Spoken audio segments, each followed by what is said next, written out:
Hi hello நான் doctor M Sanjeev Gandhi.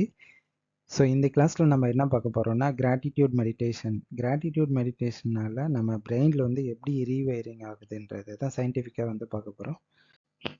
First what is gratitude? கிராட்டிடியூடுன்றது வந்து நன்றி உணர்வு. நார்மலாக தேங்க்ஸ் அப்படின்னு சொல்கிறதுக்கும் நன்றி உணர்வாக வந்து ஃபீல் பண்ணி சொல்கிறதுக்கும் டிஃப்ரென்ஸ் இருக்குது.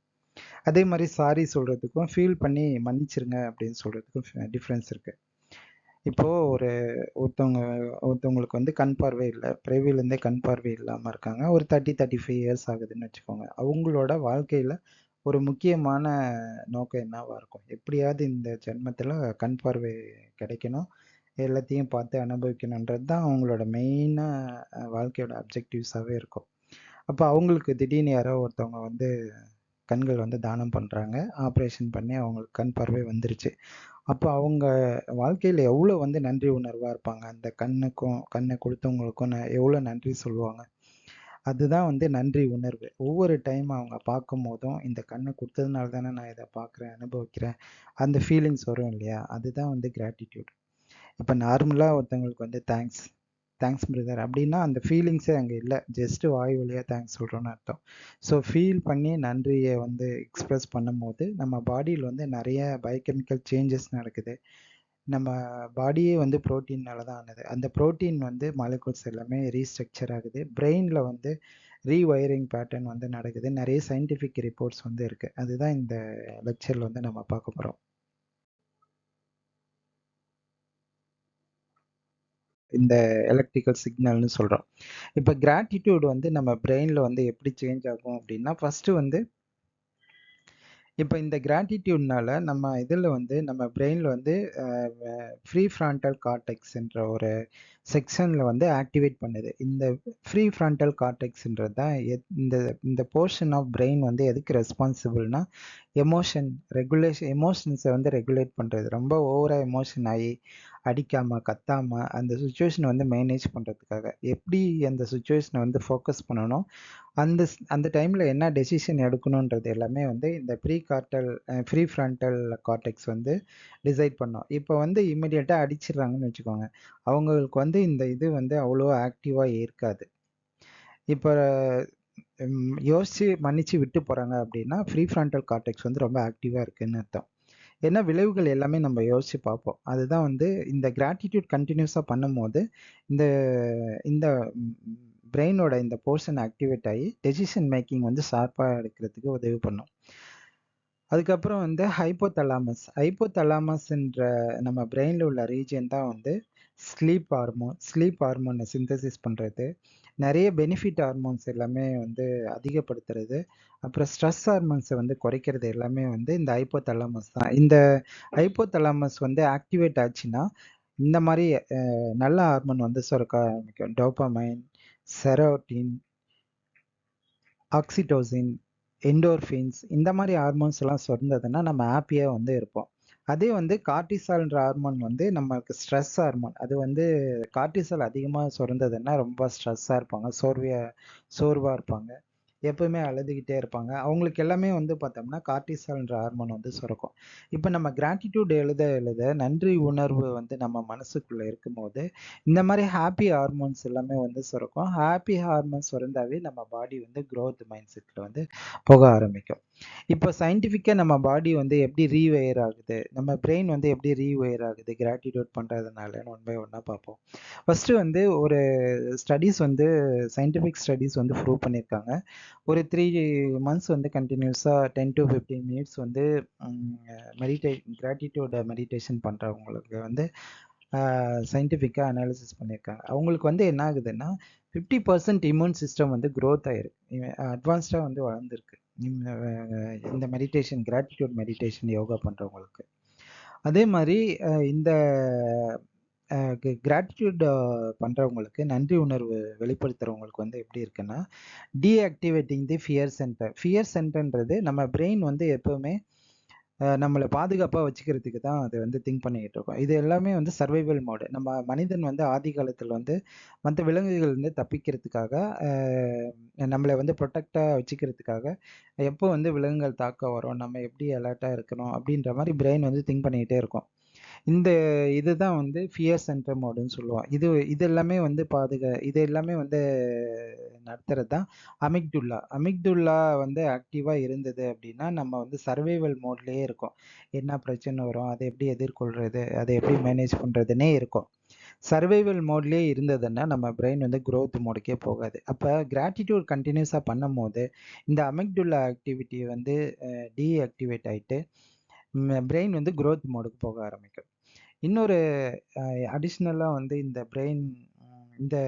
கிராட்டிட்யூட் மெடிடேஷன் பண்றதுனால என்ன ஆகும்னா, டிஃபால்ட் மோட் நெட்வொர்க் வந்து ஆஃப் ஆகும். இந்த டிஃபால்ட் மோட் நெட்வொர்க்ன்றது வந்து என்னன்னா, நம்ம பிரெயின் வந்து திங்க் பண்ணிக்கிட்டே இருக்கும். நெறைய எனர்ஜி எடுத்துக்கிட்டு, பாஸ்ட்டா என்ன நடந்தது, அதை வச்சு ஃபியூச்சர்ல என்ன நடக்கும்னு ப்ரெடிக்ட் பண்ணும். இப்ப வந்து நம்ம ஏதாவது ஒண்ணு பண்ண போறோம் அப்படின்னா, உடனே பிரெயின் வந்து சொல்லும், "இல்ல, இல்ல நீ அத பண்ணாத. நீ ஏற்கனவே இந்த மாரி நீ பண்ண. அது பண்ணதுனால இந்த மாரி ஆச்சு. ஸோ, அதனால இதெல்லாம் புதுசா எதுவும் ட்ரை பண்ணாத. சேஃபா வந்து நீ இருக்கிற மாரியே இரு. அதுதான் உனக்கு சேஃப்." அப்படின்னு சொல்லிட்டு நம்மள வந்து அலர்ட் பண்ணிக்கிட்டே இருக்கும். இதுக்காக தான் நெறைய எனர்ஜி வந்து ஸ்பெண்ட் பண்ணிக்கிட்டே இருப்போம். இதுவும் வந்து சர்வைவல் மோடு தான். இப்ப இந்த டிஃபால்ட் மோட் நெட்வொர்க்க வந்து டீஆக்டிவேட் பண்றதுனால நம்ம பிரெயின் வந்து குரோத் மோடுக்கு வந்து போகும். அப்ப குரோத் மோடுக்கு நெறைய எனர்ஜி வந்து போம்போது, நம்ம பிரெயின் வந்து ஆக்டிவா நெறைய புது புது இது எல்லாமே அ திங்க் பண்ண ஆரம்பிக்கும். எ அதுக்கப்புறம் இன்னொரு முக்கியமான பாயிண்ட்ஸ் என்னன்னா, இந்த கிராட்டிட்யூட ஃபீலிங்ஸ்ல இருக்கும்போது, நம்ம பிரெயின் வந்து ஆல்ஃபா ஸ்டேட்டுக்கு வந்து போகும். 4 ஸ்டேட் ஆஃப் பிரெயின் வந்து இருக்கு. Delta 0.5 to 4 hertz, theta 4 to 8 hertz, alpha 8 to 12 hertz, beta வந்து 12 to 30 ஹெர்ட்ஸ். நம்ம நார்மலா இருக்கிற ஸ்டேட் எல்லாமே பீட்டா தான். 12 to 30 hertz high power frequency.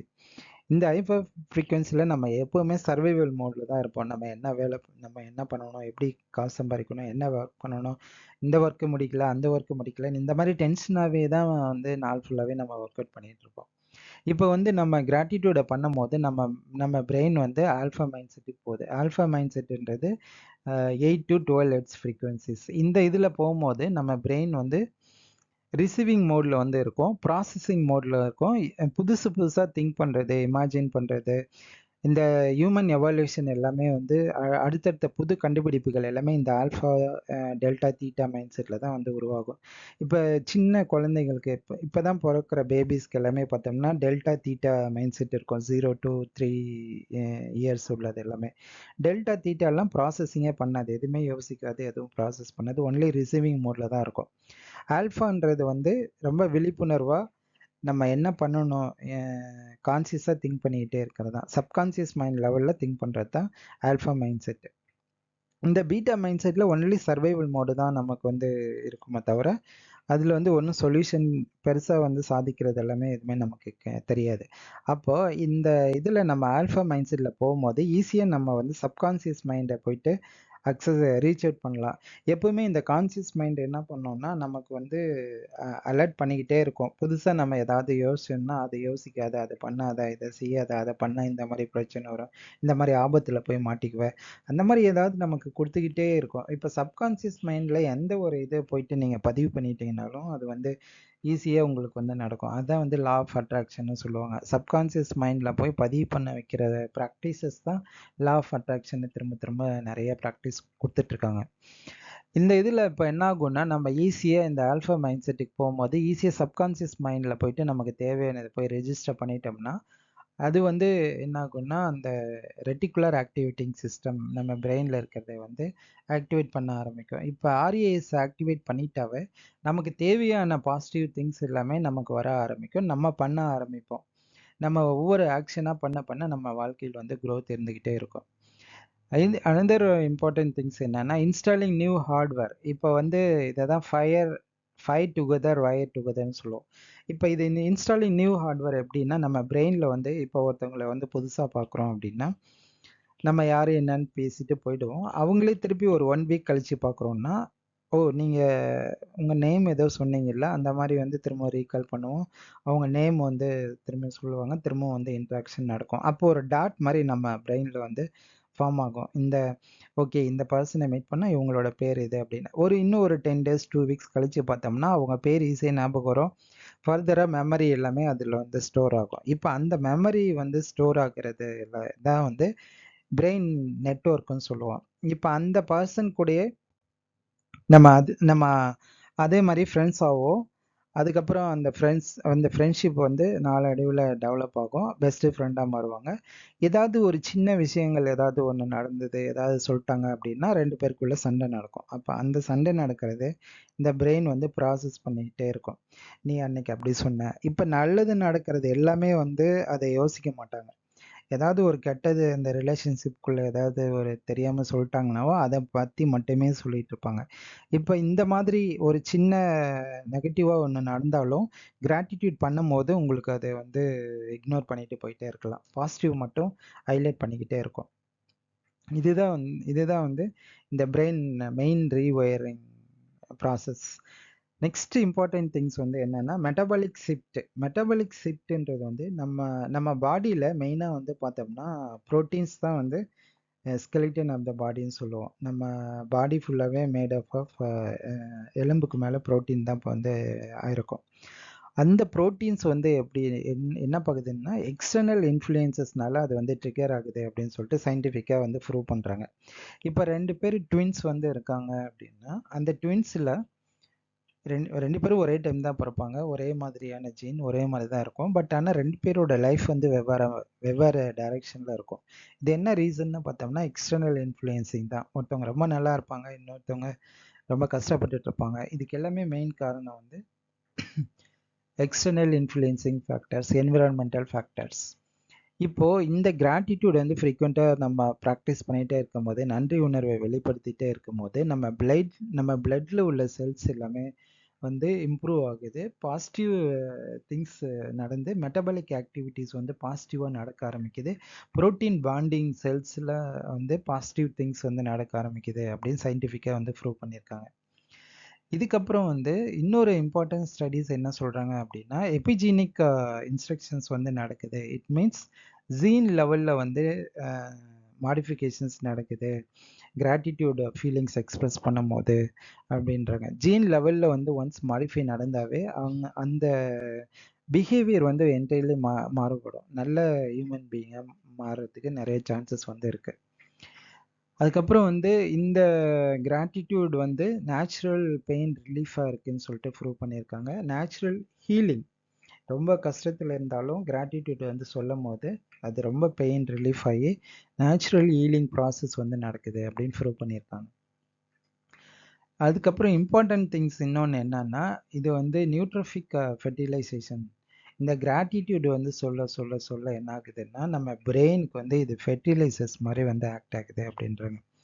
இப்போ வந்து எப்படி வந்து ஃபெர்டிலைசர் என்பிகே மைக்ரோ நியூட்ரியன்ஸ் இது எல்லாமே வந்து எப்படி பிளான்ஸ்க்கு வந்து தேவையோ, எப்படி வந்து ஃபெர்டிலைசர் ஆர்கானிக் ஃபெர்டிலைசர்லாம் வந்து பிளான்ஸ்க்கு தேவையோ அதே மாதிரி பிரெயினுக்கும் வந்து நியூட்ரியன்ஸ் வந்து தேவை. இந்த கிராட்டிடியூட்ஸ் தான் பிரெயினுக்கு வந்து நியூட்ரியன்ஸ் அப்படின்னு சொல்கிறாங்க. பிரெயினுக்குரிய ஃபெர்டிலைசரே வந்து இந்த கிராட்டிடியூட்ஸ் ஃபீலிங்ஸ் இதை தான் வந்து சொல்கிறாங்க மெயினாக.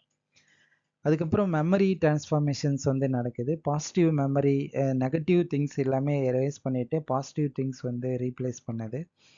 அதுக்கப்புறம் எனர்ஜி ரீலொகேஷன்ஸ் வந்து நடக்குது. ப்ராடனிங் ஃபோக்கஸ் வந்து கிடைக்கும். எனர்ஜி வந்து டுவர்ட்ஸ் பாசிட்டிவ் திங்ஸ் வந்து ஃபோக்கஸ் ஆகும்.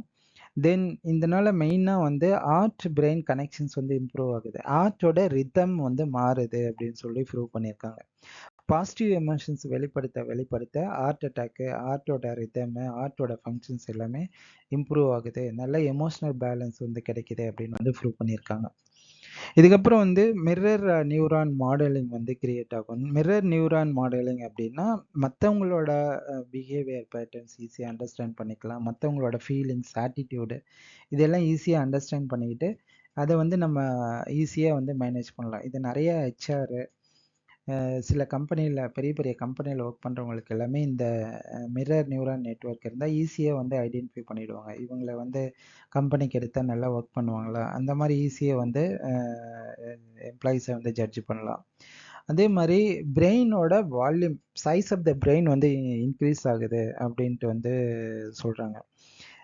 யூஸ்வலாக வந்து ஐன்ஸ்டீன் சயின்டிஸ்ட் அவரோட பிரெயினை வந்து எடை போட்டு பார்க்கும்போது நார்மல் பிரெயினை விட அவரோட பிரெயின் சைஸ் கொஞ்சம் அதிகமாக இருந்தது அப்படின்னு சொல்கிறாங்க. அந்த மாதிரி கிராட்டிடியூட் பண்ண பண்ண நம்ம பிரெயின் growth-ம் வந்து வால்யூம் வந்து அதிகமாகுது அப்படின்றாங்க. அதே மாதிரி கெமிக்கல் அடிக்ஷன்ஸ் நிறைய தேவையில்லாத அடிக்ஷன்ஸ்ல இருந்தால் அதுலேருந்து ரிலீவ் ஆகி வரதுக்கு இந்த கிராட்டிடியூட் மெடிடேஷன் வந்து யூஸ் ஆகுது. ஃபைனலி இந்த கிராட்டிடியூட் மெடிடேஷன் வந்து எமோஷ்னல் கரெக்டாக மெயின்டைன் பண்ணலாம், மென்டல் ஹெல்த் கரெக்டாக மெயின்டைன் பண்ணலாம், ஃபிசிக்கல் ஃபிட்னஸ் வந்து மெயின்டைன் பண்ணலாம், ஸ்பிரிச்சுவல் பெனிஃபிட்ஸ் வந்து அதிகமாகும்.